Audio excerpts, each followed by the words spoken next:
You're listening to the Business of Pharmacy podcast with me, your host, Mike Kelzer. Sandra, for those who haven't come across you online, introduce yourself and tell our listeners what we're talking about today. My name is Sandra Leal, and I'm the Executive Vice President at Tabula Rasa HealthCare, and I'm also the current President of the American Pharmacists Association. So today we were going to speak a little bit about my leadership journey, steps I've taken within my career to be here today. I think some people, when they hear about being President of the American Pharmacists Association and many other organizations that someone might be the president of, I think they're a little bit shocked when they say, oh, wait a minute, you actually have a job on top of this. The presidency is a leadership role, but it's in addition to your day job, in quotes. That's right, it is. And people ask me that question all the time, like, how are you able to handle that and work-life balance, and you have a family and then you have a real job? But, I think one of the things that makes this possible and makes it happen is that a lot of the work that I'm doing with APhA is very much in line with the mission and the work that I'm already doing with my current employers. I know that in general, you have a lot of nice goals for pharmacy, but I know that on your LinkedIn About Me page, or at least the hash marks, we talk about digital health and telehealth and things like that. Does the association, you don't really run on a platform necessarily, but do they encourage you to bring along your flavor of what you're adding to the profession? I imagine the answer is yes, but how does that work out? Do they kind of allow your pet projects to come in your case, maybe more of the digital front versus somebody else who's maybe bringing in academia or bringing in personal nutrition or something like that?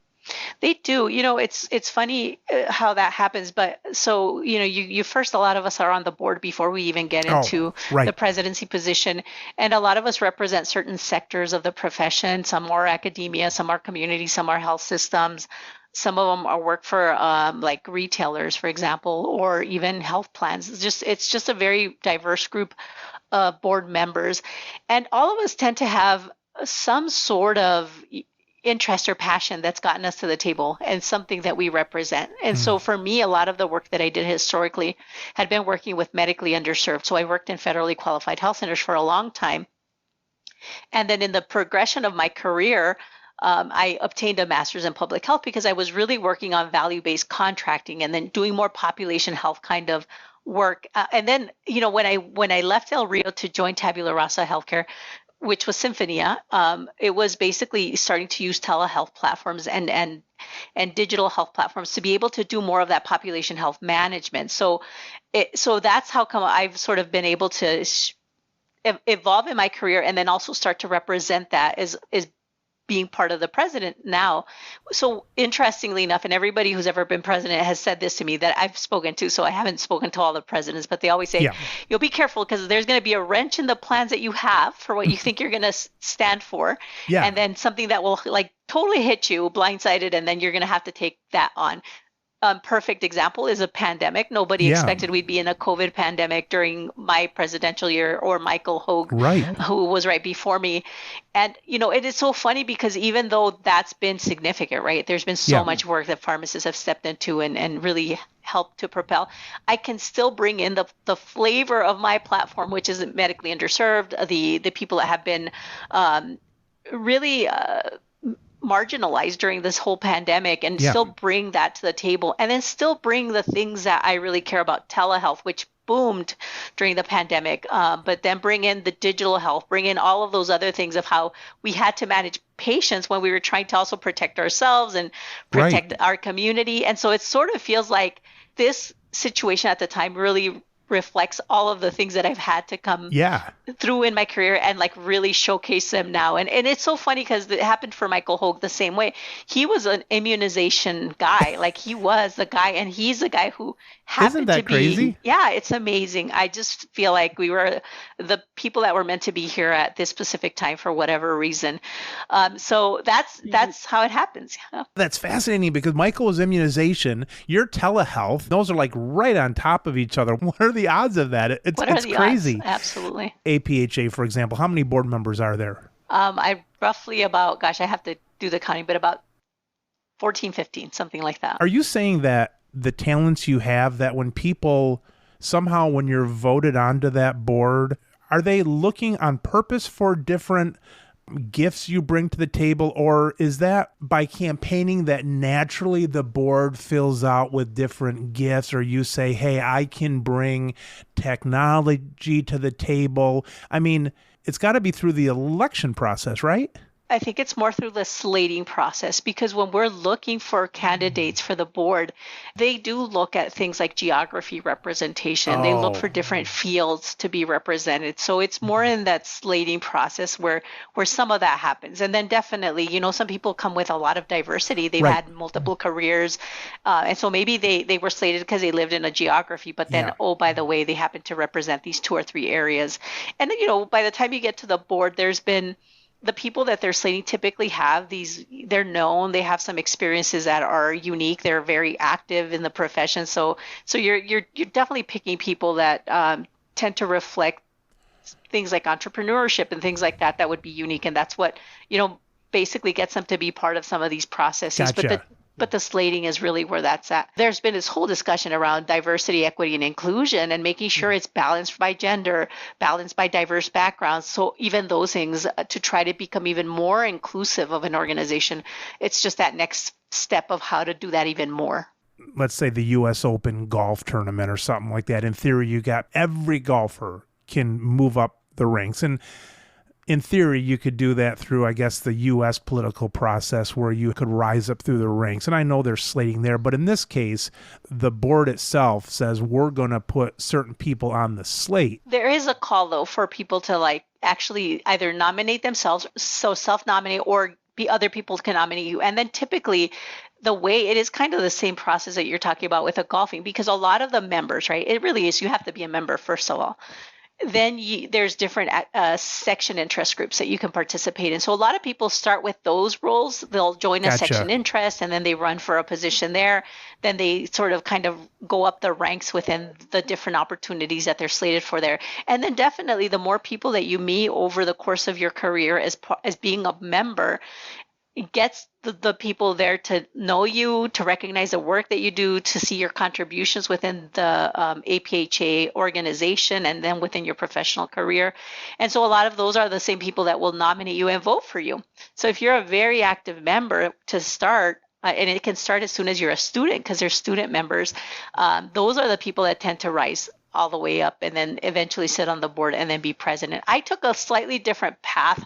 I didn't go up the ranks in that same way because I was working a lot with the APhA Foundation doing Project Impact Diabetes, and then I did some work with their 340B Pharmacy Services Support Center. So I wasn't a traditional. So you can still do it in a non-traditional way because that was my experience.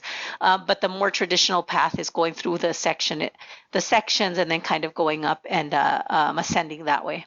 Sandra, you went back to school after you graduated from pharmacy 10 years later. Now, one could look at you and say, well, you just wanted the skills to do this. However, at Sinfonia, though, you were the CEO. So it's not like you did this just to gain some skills. You went to school to rise to the CEO status. Is that right? It is correct. And, a lot of it is because when I was growing up, when I was seeing people, even when I was sitting in pharmacy school, sitting in the chair, in pharmacy school and in the lecture hall, I remember looking very closely at the people that would come and speak to us, and they were phenomenal, right? They had these expertise, and they were come in and lecture because they had some amazing thing that got them invited to be in those positions. And so throughout the trajectory of my career, every time I would look at the people that I wanted to be or the things that I wanted to do, a lot of times they had dual degrees, like they would have an MD, MPH, or a PharmD MBA or some combination. And my passion has always been advocacy and really doing legislative, policy work to change a system that's broken. Because we see so many people experiencing on a day-to-day problems, and it's one after the other after the other. How do we actually fix a system? And then how do we fix a whole group of situations? It takes policy. So that's essentially what drove me to get my MPH, that I wanted to be in a similar position as those people that I saw as being leaders. And that's why I got my MPH. And even now, I always say this to my students, I'm like, go and find the job that you want to do and go and look at the qualifications, right? What are they? 5 years experience, it's a certificate, whatever that is, and prepare yourself. Go and get them, because that's essentially going to give you what you need in order to apply in whatever your time frame is, if it's 5 years from now, 10 years from now. But you got to start investing now to do that, because those positions don't just fall on your lap. You have to work for them, and you have to separate yourself and differentiate yourself to get there. Well, my wife and I talk about that. I'm not near retirement age, but we always talk about what we're going to do in retirement. What kind of people are we going to be, and what are we going to do? Yeah. And I heard before someone say, don't look at this in some kind of a nebulous, dreamlike world. They said, pick out a couple people that you think are doing what you might want to do, and look at them, look at their life, see what they're doing, look at actual people. So you did that with the people talking to you, and these people usually had 2 degrees. That's right. And I love LinkedIn now because I can follow people. I could see their career path, the schools, the certificates, even the recommendations other people give. I mean, it's so nice. Like, we never used to have that when we were growing up, right? Like, you were lucky if you got somebody's business card, and then good luck finding them, because people change jobs. But now you follow people over a course of time, and you see when they move to a different position, and you see what certificates, what publications they have. So there's even more information now for you to be looking at those people that you admire or that have influence, and then try to sort of position yourself in that same way to get to that whatever endpoint you want to reach. Absolutely. I do that actually for the show. When someone's going to be on the show, I don't want to learn everything about them, because that's a boring interview. So if like someone writes a book, conventional wisdom says, make sure you read the book. Now, Larry King, who was a good interviewer, he said he never read the book because he wanted to be in the same position as the listeners were. And thankfully for me, I kind of picked the lazy route out. So I'm going to pick whoever says something that's easier for me. But yeah, LinkedIn's amazing, because I'll go on there before a show and I'll say, I'm going to get 10 points of this person. And I don't use the questions. The questions just come from our conversation. But it's amazing if you go to their history, go to where they live, and then you can go into what groups they follow, what people they follow, who are some of their connections and things like that. You can get a really good picture of someone from LinkedIn. It's really amazing. And I find it to be super helpful. And I used to think it was quite a stagnant platform when I first started to use it. But you know what I learned? This is one of the things that impressed me the most about LinkedIn that I never knew. So when I was working at El Rio and I moved over to Sinfonia, I came into Sinfonia as vice president for innovation. And so that was like a title change. And I think that was like my first official title change on LinkedIn. So when I did that, immediately, like that afternoon, the next day, I started getting all of this information and content on vice president. I was like, oh, wow, this is pretty interesting. This is really helpful. And then when I moved to COO, Chief Operating Officer, then it unlocked another level. Now it's like the COO content, and it's these connections that really help you when you're a COO.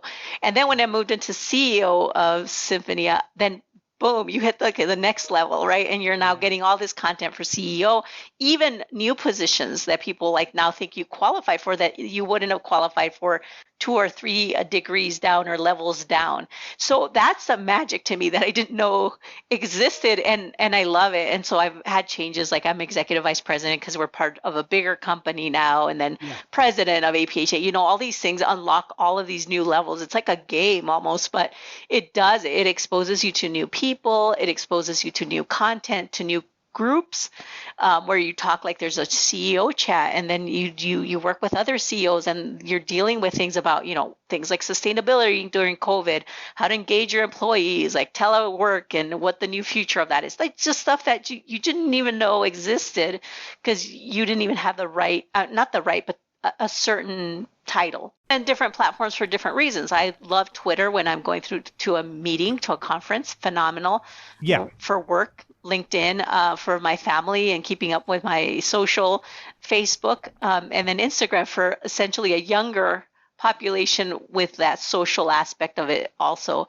So even just understanding the nuances of these different platforms has a big impact. social media's got a bad rap. They say it's brought out a lot of different things in people, narcissism and different stuff like that. It hasn't created stuff like narcissists and different things. It's just exposing people. People are just kind of coming out, so it's a good thing. It's a real good thing. Well, I think about the benefits of it. So when my father passed away, one of the things that I was really concerned about was my mom being socially isolated, because her and my dad, like, they met each other in like elementary school and they spent so much time together. And I was really worried about her living alone. So, we got her a smartphone and Apple iPad, and then connected her to cousins and all these family members she hadn't been connected in years.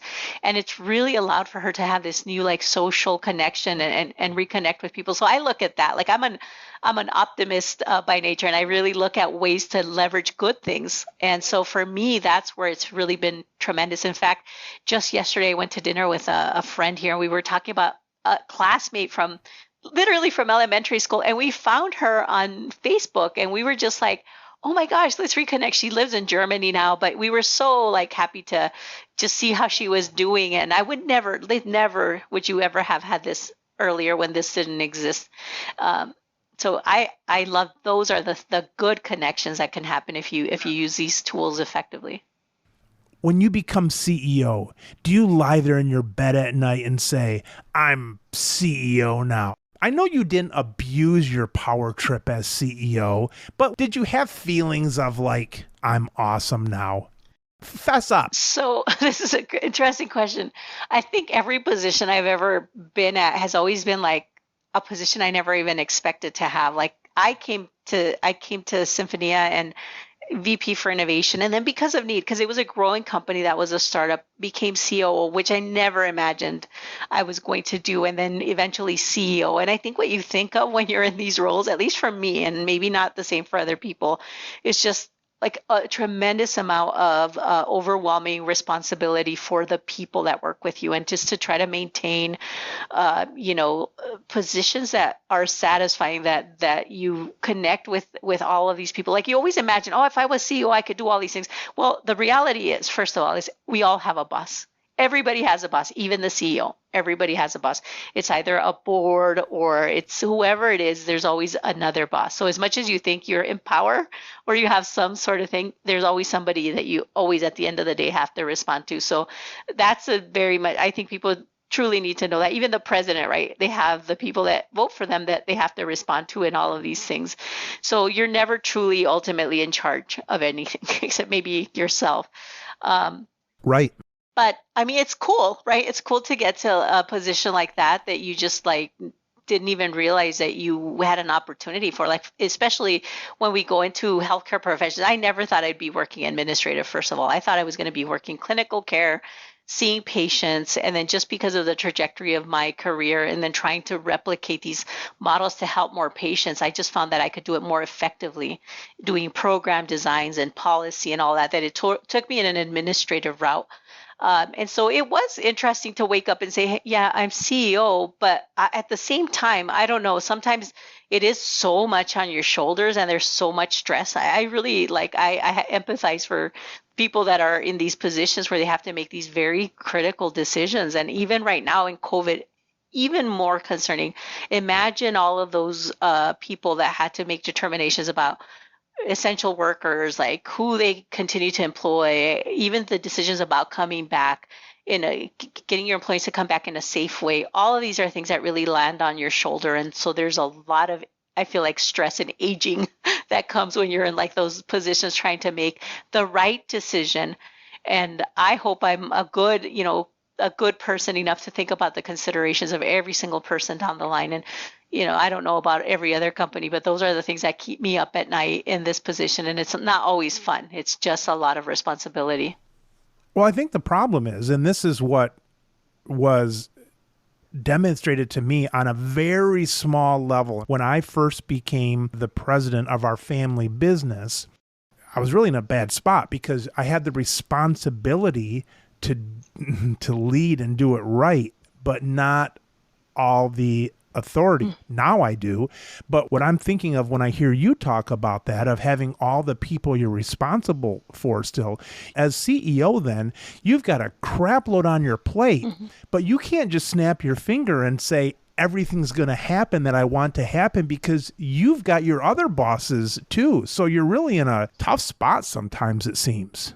You made the same point, right? Like sometimes you have all the authority, but not necessarily all of the ability to do what you need to do, because there's all these other competing factors. So it's almost like what you think it is and then the reality of what it is. And it's always, be careful what you wish for, because you might get it. And then you realize, oh my gosh, absolutely. Then you start understanding why the CEO gets paid a little bit more. And then sometimes it's gross, right? Like I absolutely don't agree with like this differential between like the employee, but truly the level of responsibility, like not sleeping at night, the concern about the finances, you have a lot of people's lives in your hand, because of, it's their job, it's their livelihood, it's the things that you want to make sure they're successful and that your company is successful, so that these people stay employed. Those are things that just people don't even think about that as being part of those responsibilities that are very, very critical. And then like right now, especially with COVID again, I just go and think about how to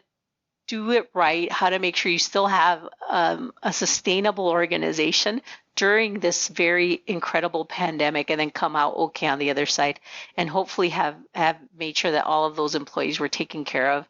And we're healthcare providers. We need to take care of ourselves so we can take care of others, making sure that those individuals are being taken care of appropriately and correctly so that they can be effective. All right, Sandra. So when you went then from CEO and then your company kind of merged or got bought. We were bought by Tabula Rasa HealthCare. And then I was then the lead for this division, which is it's Symphonia still, but it was the Health Plan and Payers Division is what they called us within this new. How many people were you CEO over? For Symphonia, about anywhere from like 650 to 750 employees, because of we have contracts across the country with different colleges of pharmacy. So there were a lot of FTEs as a result of that. So about 750. Then you go to Tabula Rasa. And how many people in that company?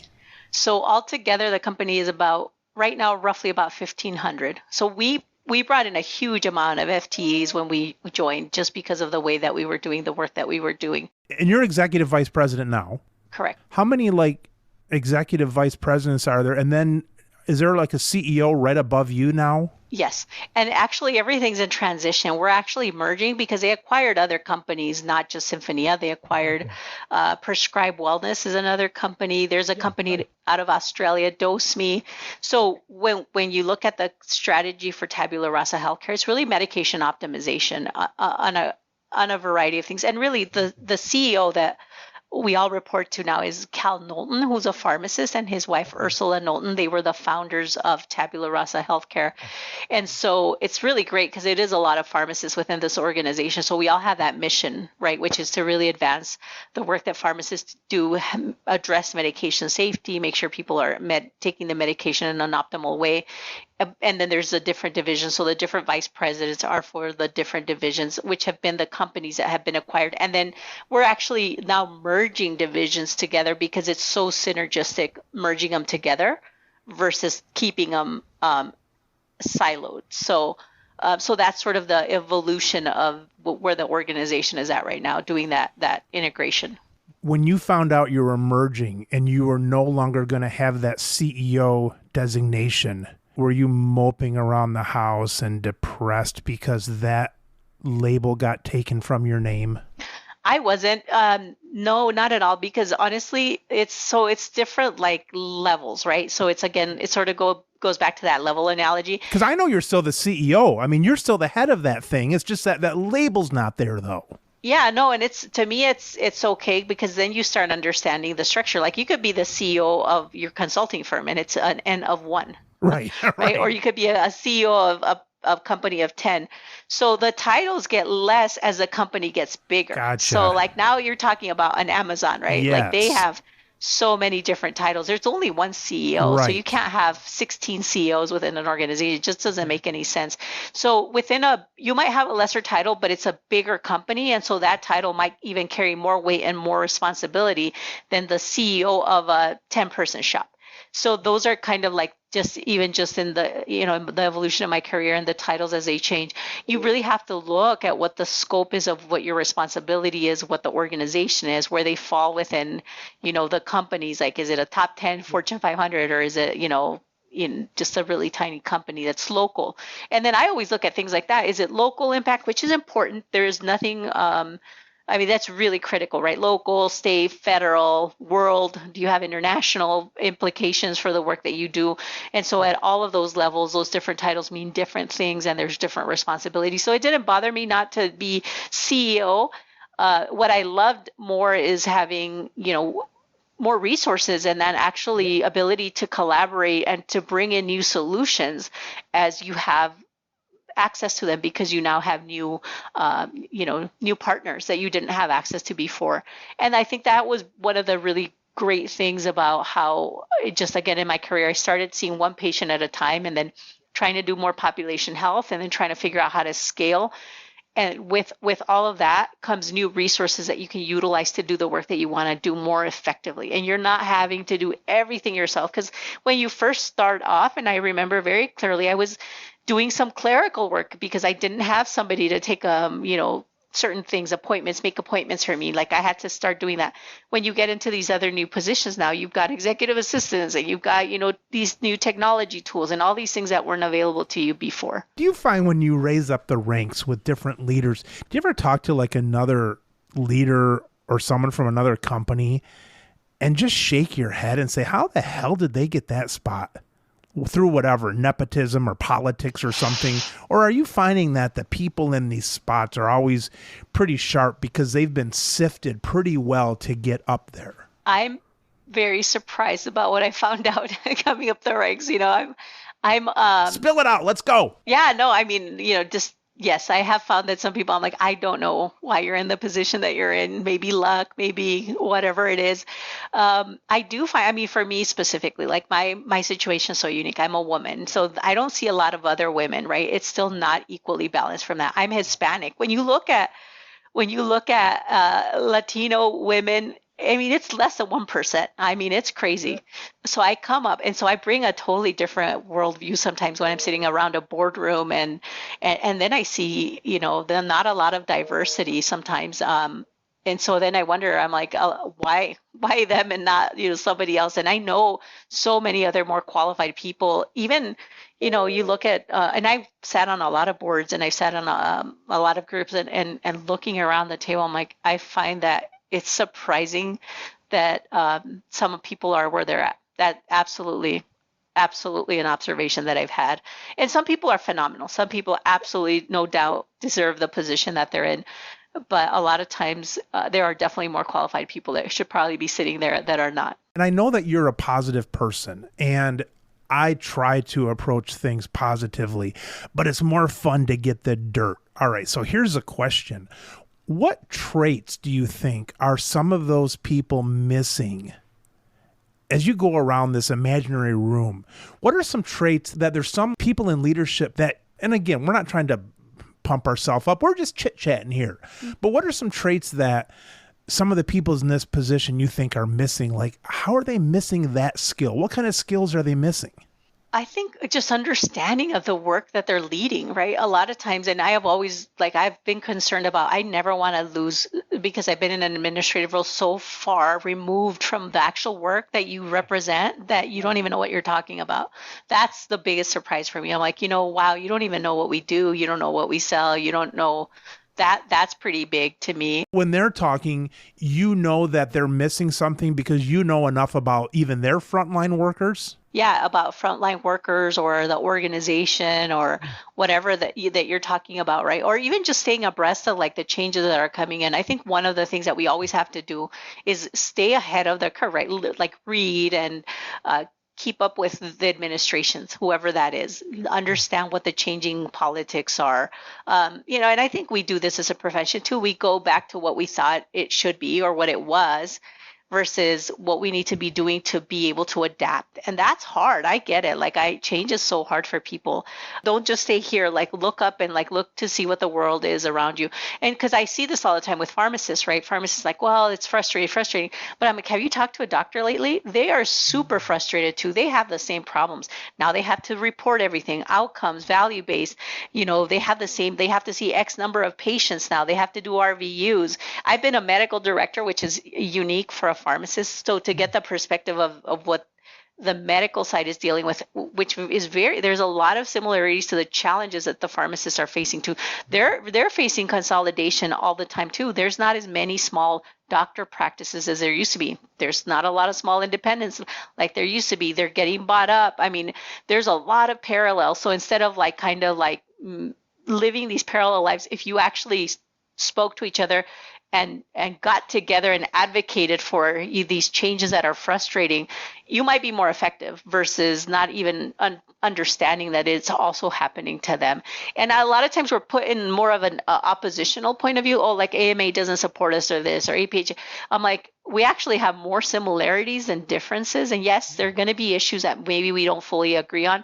But at the end of the day, a lot of us have the same priorities. Like, we all went to school to be providers, to help people, right? Like, none of us went to school to be rich. I mean, people get rich in the process, but I don't think that anybody thought like they wanted to be respected. They wanted to take care of people. They wanted to make a difference.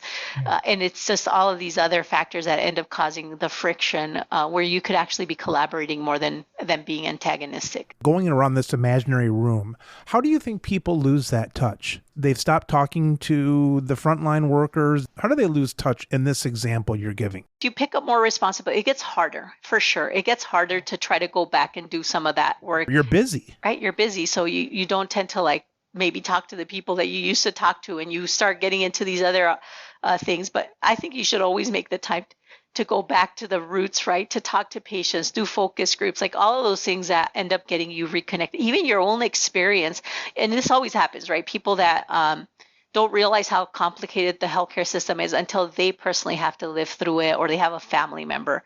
And it's not just for this issue of healthcare, it's for any issue, right? If you've never had an experience, sometimes you don't even know what it's like to live that experience because you never had the experience, but you don't put yourself in those other individual shoes until you have it personally happen to you.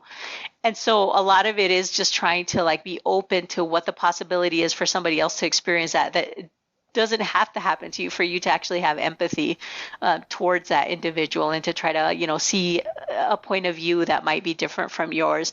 And that's hard. That's hard. That's something that, as the leader, you could say, hey, I want a focus group, or I want to see a sampling of the reviews that the patients or these workers are giving each other or whatever. There's ways to do it, especially now in the talking about technology. There's a lot of ways to get a sample of what's happening. Well, yeah, and it's even, some of it is even being driven by some of the changes in the administration and how payers are covering. Like, I'll bring up an example, like social determinants of health, right? Everybody's like finally starting to have that conversation. I mean, my whole career has been about social determinants of health with El Rio, and I'm glad today we're starting to see payers talk about issues that impact patients, things like transportation, affordability, but it's taken a long time to get there. I'm glad we're getting there. It's taken a little bit too long. And then some things like the pandemic have exposed how significant social determinants are for some people more than others. But it is to your point, like you could actually have already seen that experience, that you could have been in a practice. You could ask people that are living this every day. You could do a survey. You can ask your neighbor, what's their experience. They're not a pharmacist. They're not a CEO. They might be a blue collar person that's experiencing challenges, and learn from that. And then figure out, oh, wow, I didn't even realize that was the situation. And they're not giving you bull crap answers to try to please you or something. You're just going out and finding these. Correct. So we're going around this room. That person might be a little bit out of touch. What's another trait that might be missing from someone that you shake your head and say, how'd that person get there? I think one of the things that always surprises me too is that a lot of people just simply don't know how to manage. They either haven't had management experience, or they don't let their leaders or the expertise that they brought to the table just do their job, right? Like you either micromanage or get in their way, or not let the people that are actually the qualified individuals do their job. You make it harder for them. How'd they get there then? How are they in that spot that, let's say they've had to raise up through 4 or 5 jobs? For many reasons. Sometimes it's who you know. Sometimes I think equal opportunity is really important, but I don't think it's applied like that. Like, I don't know if you've experienced that when you just go and randomly apply in a position. I feel like a lot of times they already have somebody in mind for these positions, or there's somebody internal, so it's really hard to break in if you're an external candidate. So a lot of it is truly like who you know, or what relationships you've had in the past. Nepotism, right? Going all the way back. So that's the thing. So if you have those kinds of things and you don't actually do an equal review or an equal opportunity, or actually judge people for their actual qualifications, or even when you're in those positions, actually doing evaluations, right, and performance assessments in a way, because performance assessments are very interesting. We all think we do them, but then when you actually go and sit and do a performance review, I don't know what your experience has been, but in the past for me, it sort of seemed like an exercise and not really actually sitting and really doing a really good performance review where you talk to people and you do constructive feedback, and then you actually try to align skills. And if there's a gap, you actually empower that person to get whatever that skill training is to increase their ability to do that role or whatever it is. It takes a lot of work to actually get somebody to be at that point where they have had training, where they have had feedback, like an executive coach or some of those things to actually get people. Because I don't think anybody starts, there's like natural leaders, but it takes work, and you have to always be a learner, like a lifelong learner, to build on those skills. Because I know I've taken a lot of classes to help me be a better person. I've taken media training to be able to communicate better. I've read leadership books. I read a lot just in general to try to stay up with things. I definitely try to empower and mentor people. And then I also try to know individuals where strengths are and where weaknesses are, and then pair people up so that they can be better together, right? Like, I know what my weaknesses are.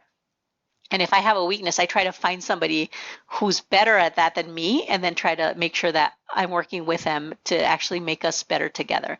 So those are the kinds of things I think that just help to build better leaders in general. I'm sure if I had a weakness, I would know what it was, Sandra. I'm the boss. Screw everybody now. I've spent years answering things, and now it's my own little kingdom. I'm the benevolent dictator, and I get to do what I want to.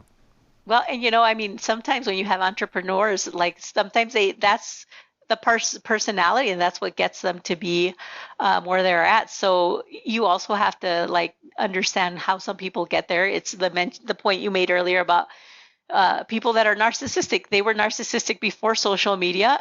That's something, maybe a strength that drove them to be in this position, to create a position, a job, a new company, whatever. So you do have to know how to work with these people. There's maybe nothing wrong with that, just figuring out how to leverage the good things, and then figure out a way to navigate the things that are not the good things, and be successful with that. Yeah, it could be that somebody is maybe an entrepreneur, and then they get to a level where all of a sudden they're on this board or something like that. They haven't been used to that before. Now they got to work things out with 8 people, where before they were kind of their lone cowboy or cowgirl. And that's hard. It's really hard. Every single job I've had, it sort of started off small. Like El Rio was small when I first joined it, and it became a huge organization. Same thing for the company here. The boards I've sat in, they were smaller organizations that grew to be bigger. Being president of APhA. So I've seen these kinds of things in different situations: startups, non-startups, profit, not-for-profit. So, and that to me has been the biggest education personally, like having sat around the table. And I remember one of my first boards was with National Center for Farm Worker Health. All of the board members were either CEOs, CFOs, chief medical officers, and I was a pharmacist. So I had none of these chief titles, but I sat there and I took that as an opportunity to learn from these individuals who were living these very, complicated positions and working with underserved populations that struggled. I learned a lot from them. I learned so much from them that I feel like because of my exposure and sitting around that table, that's what led me to my own CEO role. It was like I was in a free college classroom getting the expertise from these people. And then at the same time, what I was giving to them was all of these services that pharmacists could bring to their health centers, to their clinics. We were talking about 340B and how to maximize, using that to help more people. And so I brought so much information and knowledge to them. And some of them didn't even have an in-house pharmacy when we first started. And they started an in-house pharmacy because they are like, oh, wow, I hadn't even considered that. So those are the things to me that when you go and join a new group or a new situation, what are you going to take from that? What are you trying to give and take, right? What's the reward and the give back and pay forward for that? And so I'm still part of that group, and I still find so much value in speaking to them because they show me the world of the finances, sustainability, of the medical officers, all of those that are as challenged as pharmacists are. And then again, try to look at the bigger picture of healthcare and know that we're not the only ones that are struggling in certain aspects, but how can we work together to have better solutions? We're imagining a board that's filled with maybe not the people that we would like sitting there. One of them has lost touch. Another one maybe doesn't manage as well. If you could pick a third person to say, how did that person get there? What skill would they be lacking? I think just effective communication and transparency. Sometimes it is people want to hold certain information or they don't share. I've always been very transparent and I love to over communicate. And obviously you've got to be careful with some of the things that you share. Right. But I truly find that if you're more transparent and you share the real picture and give people more insight about why you have to make decisions, then there's a lot more understanding. And sometimes decisions are made and that you have no idea, and people take a lot of things personally, or they internalize it, or they think it's their fault. They make up the worst picture. Correct. They take it to an extreme. And then when you actually find out the real reason, it's so far removed from what you thought. And so that really matters, right? It helps morale and all of these things. So for me, communication, transparency are very key. And then if you don't have that, then there's that mistrust that can occur. So I do find that sometimes people aren't fully transparent, where it would help them instead of be a detriment. They might think it's going to lessen their advantage or lessen their power or something like that, when in fact they might have been stung before. But if they do it right, especially, you can probably pick up quite a bit of trust and cooperation from that. Absolutely. So let's take these three of losing touch, managing, and communication. People aren't born and put in the corporate table. They've spent years getting up there. These are skills that can be learned, right? I think so. I mean, I think if you look at, you probably looked at your own leaders that you've worked under, what kind of aspects about them. It sort of goes to the back to the same discussion we had earlier. What qualifications do they have, and what do you want to see in yourself? And learn from those people that you've seen that have been great leaders and those that haven't been as effective, and try to pick up those traits or buff up your skill set for those things that you admire. But you do have to have exposure, though. Sometimes we do end up coming into our little world and we kind of keep our heads down and we're not looking up or doing the kind of things that it takes more work, like board work, for example. I've sat on a number of boards. It's a lot of work to be on a board. It's volunteer time. It's all of this extra effort that nobody pays you to do, but you do it. And why? Because there's these other things that you're gaining. You're gaining the networking, you're gaining the exposure, you're getting opportunities to learn new things or new ideas. But you have to go out and seek that, and then you have to go out and do that. It doesn't just come to you. So I mentioned that because sometimes people are frustrated about their situation and how they don't have opportunities and things like that. But again, they don't just come to your door. You have to go out and seek them sometimes, and then get that exposure. Because the more opportunities like that you have, you'll get to meet some of those people that have these skills that you really admire, and then hopefully even ask them to be a mentor or to help you out and just give you their life experience, how they got there, what they learned, what worked, what didn't work, and then see what you can apply to your own experience. It's unfortunate because sometimes you'll get people that are, while you're working for an organization, let's just say a pharmacy, or let's say a mid-size, hospital or something. And if there's a negative culture there that's running through the business, you're just not even exposed to real leaders sometimes. And boy, that's one thing I loved about I've been off the board now for a few years, but I was on our county pharmacy board, just part of the state board, and then, a part of the APhA. I was in that for 20 some years, and I loved going to those meetings because it just gets you out of your cocoon, and you run into some local leaders who are really good leaders, and some of them have gone on to do other things. But that's an important statement you made there about getting out and just seeing some good leaders, if not at least reading them. And now we've got the benefit of YouTube. I was just on my walk this morning, and I'd put on some business leaders and just at conferences and stuff where they've talked, and it's really cool. You can get in touch with some good leaders, even though maybe you're stuck in one building or you're performing in one building for years and years. Agreed. Yeah, absolutely. Like they have all these TEDx talks, right? Like all these ways that you could hear about people's experiences, or some quick podcast, and it's phenomenal what you learn. But you have to do that work. And I always get inspired, but you have competing priorities. Like I wish I could sit and read a book all day long and have that luxury of that time. But whatever time you can carve out, invest it in yourself, and then figure out how to get exposure. Because my biggest, I feel like sad for people that went to school for such a long time and then they're not professionally satisfied by the career that they picked. And we see that a lot now, especially there's burnout, there's frustration. It wasn't what they thought it was going to be. But truly, you truly have the power to make it different. You don't have to be stuck with what you think is the status quo. The only thing that's keeping you from making a change is your own self and what you want to do. And I always love education. I think education has given me so many opportunities. I always say I've been getting a degree a decade, trying to get a degree a decade to be able to do that. And I thought, oh wow, I'm in this decade, I haven't gotten a new degree. Right. So, and I have thought about it. I'm like, oh wow, maybe I should. I thought I would love to do law because I love law. I thought that was one of the other degrees I considered when I was doing my MPH, MBA, because I've been working a lot with contracts and business kind of things. But one area that I'm fascinated with right now is just like the whole HIT, health information, software development. All of that right now is coding, apps, all of that kind of stuff, because there's so much use and application in healthcare.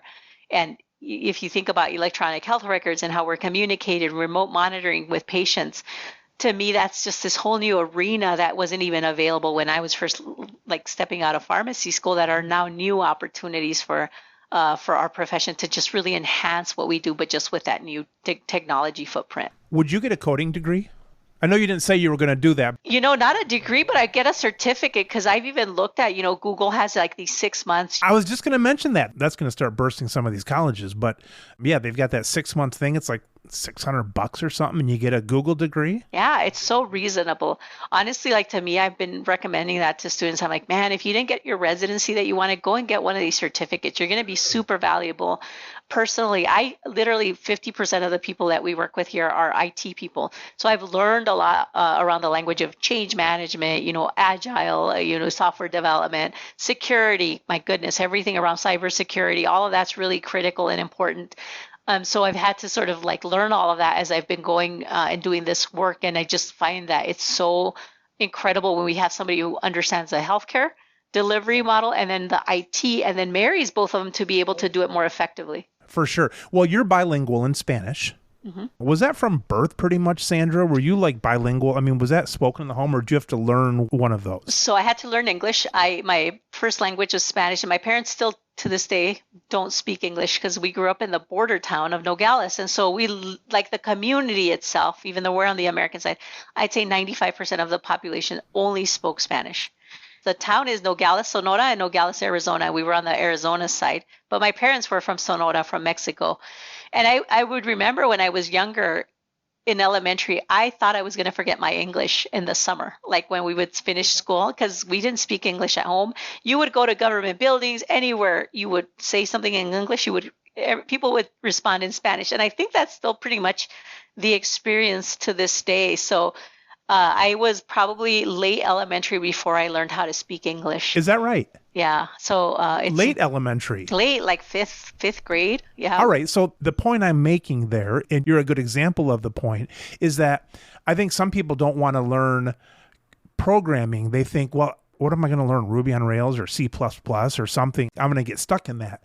I think the argument against that is like, no, learn it. You're going to learn so much by one language. Like you learning a second language, I'm sure you could learn a third and a fourth much easier than I could learn one language because your mind now has two separate language pathways. I just think it's easier. And I think the same with computer. I think that if you got something like that, I'm not sure how specific Google's one is, but I think if you got that, you'd learn so much else just besides maybe one language they're focusing on. Oh, absolutely. I actually put my own daughter in an immersion school and to learn Spanish, like learn it really well, not just like conversational.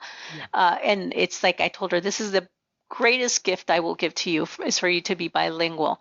Because for me, my first, like in my career at the federally qualified health center, I would spend 75% of my day speaking in Spanish to the patients that I work with. And even now, even till this day, I still get tapped about helping with translation. In fact, I was at the APhA board meeting this past week, and I was asked to do a video on vaccine hesitancy for the Department of Health and Human Services. And I recorded 3 videos in English and 3 videos in Spanish.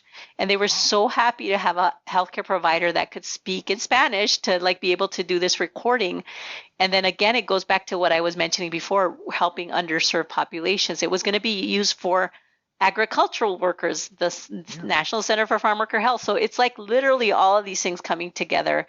Language, helping underserved populations, speaking in both languages, and creating these videos. It just is such a gift to be able to do that. And I've always found it is such an incredible tool. And my favorite story, and this happened about 4 weeks ago, I volunteered for a COVID clinic here in Tucson, and it's called COVID After Dark. So it was I volunteered as non-medical.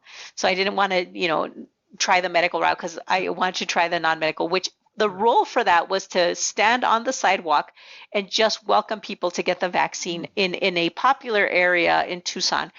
And I stood on the sidewalk and I just would talk to people, say, hey, come and get the vaccine. It's here. You don't have to make an appointment, all of that.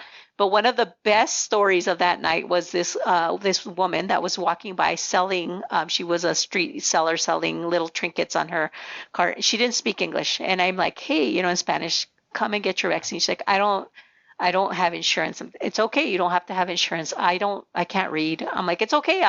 And this is all in Spanish.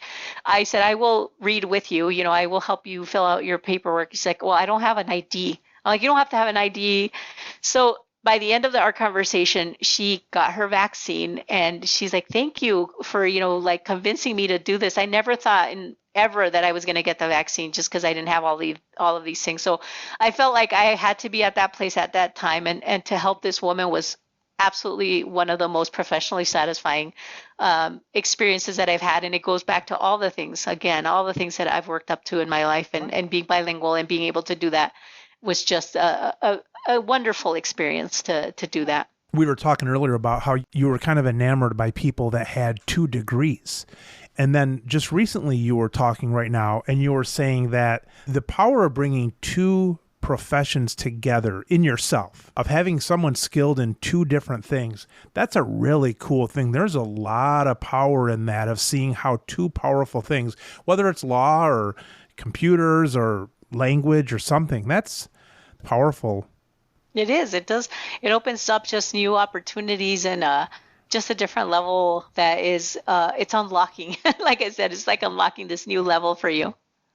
Speaking of leadership, does the APhA have any struggle getting leaders in terms of the lower entry people? For example, I was on the marketing committee or something for my state association, and I got on that basically because I put my name in the hat.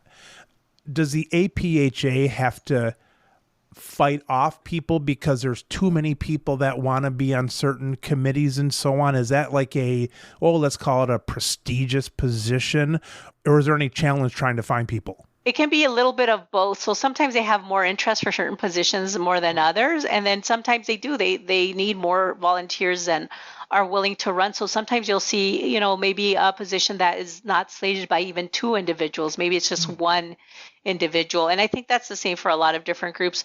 In general, my impression has been that, a lot of these positions, like anything else, require more work. So it's hard because people do have a job, right? Like they have their professional job. But at the same time, people also understand if I do these roles, maybe it will give me more of the opportunities I want to do for the kind of job that I want. So you end up seeing, like, depending on the different positions, that there might be more interest in one area versus another. Sometimes, and it could be seasonal too. Maybe like this year we have 10 candidates for one slot. And then the following year, for whatever reason, maybe you only have a couple for one slot. So it changes with time. It changes with different priorities. It changes with different needs. And so sometimes we'll find that does happen in both ways. So where there's a lot of interest, and then sometimes there's not enough interest. But I think consistently, like if you're part of the organization and you want a leadership position, I really feel like there's always room to be able to have a leadership role. And a leadership role is not just a title either, right? Or not just an office that you won or that you held. It could be a project that you start. It's a networking. We have the Engage platform, for example. A lot of my actual opportunities that I got through APhA was because I was doing a billing code in my practice and I was piloting it, and then I shared that, and then others were like, oh, how did you do that? Can I learn from you? Tell me how you did this. What kind of policies and procedures? So that ended up becoming like a leadership role. And then my expertise ended up being in billing and ambulatory care services, and then billing and FQHCs. And then my own personal passion was diabetes. So I became like a leader in that area.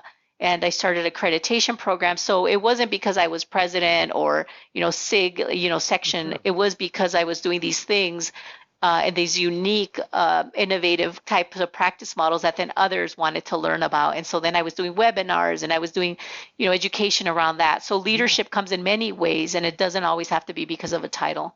I was in a service club. It was Kiwanis, but similar to Rotary and Lions Club and things like that. But one of the requirements was that, like, within the first year or two, you had to join a committee.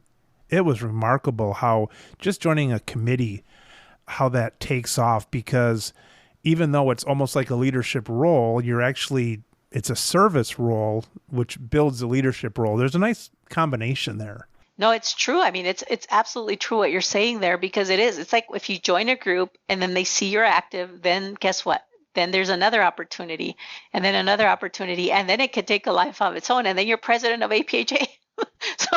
So that's for sure. That's basically what happened, right? I joined one group, I volunteered, I said yes, and here I am sitting to this day, and that's how it happened. It was just a committee that I started or volunteered on that led me for more opening of doors and more opportunities to walk through those doors.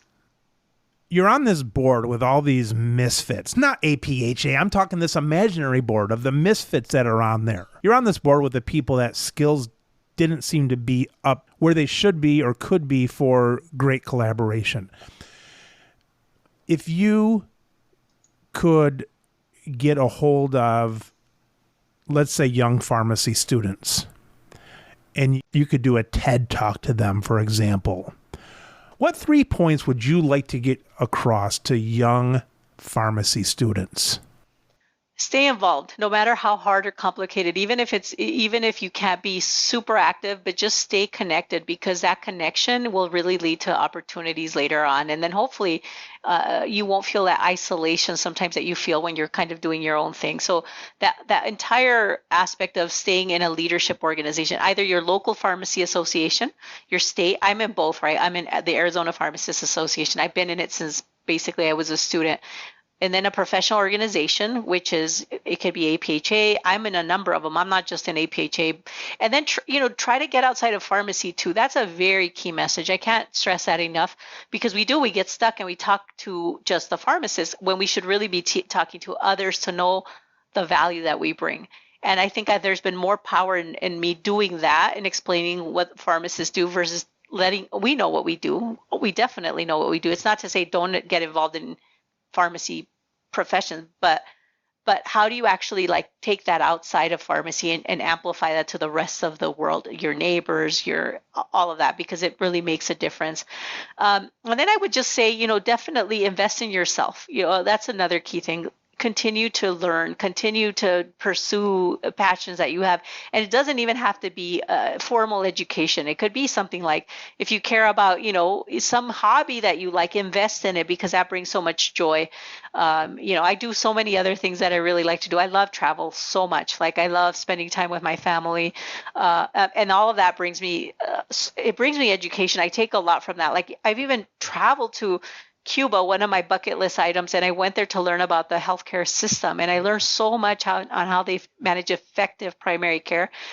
So even that travel piece, connecting that in some way to like bring back to my own day-to-day experience, so I can invest in this. And so combining some of your passions together makes a big difference in how happy you will be that you ended up doing what you decided to do. When you talk about getting involved, expanding your pharmacy life and so on to other professions, to hear from others, how would you do that? Let's say you're putting in your time at a community pharmacy and you feel like your life is involved in there. What would be a recommendation of reaching out to another profession? Well, right now, I think it's really interesting right now. Like, I actually signed up, I told you earlier about the non-medical volunteering. A lot of public health departments have a lot of call out right now for volunteer to help with COVID testing, education, medical, non-medical.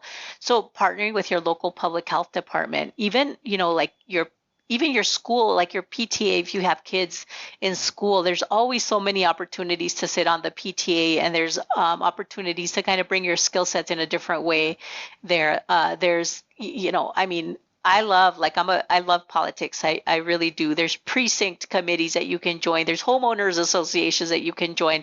All of these kind of things expose you to like how to run a meeting, Robert's rules. Like, I never even knew how to do before I started all of this. And now I'm, sitting at APhA at the boardroom, running my first live meeting with a hybrid with Robert's rules. And I'm just like, wow, this is crazy. But had I not had some of those earlier experiences in my careers, I would be lost. So, but it starts a lot with some of those opportunities. It doesn't have to be anything big. It could be like a volunteering within, like I said, your homeowners, to something more formal, or just even volunteering for your school, your kids' school, for all of these different things. There's a lot of not-for-profits out there locally also looking for board members all the time. Like, they're looking for some skill set, some representation. A lot of them want people to help fundraise for, a charity, ADA, American Heart Association. So there's tons of opportunities there. So I would say, like, if there's a certain area that you have passion for, like, go and seek those groups out and see what help they need. And sometimes it's as simple as picking up the phone and calling and asking the question. One of my favorite stories that I'll never forget is I was reading a journal one day, and it was called Insulin Journal. And I remember just even opening the front page and looking at all of the editors, and all of them were MDs, every single one of them. And I'm like, wow, I'm surprised they don't even have a PharmD.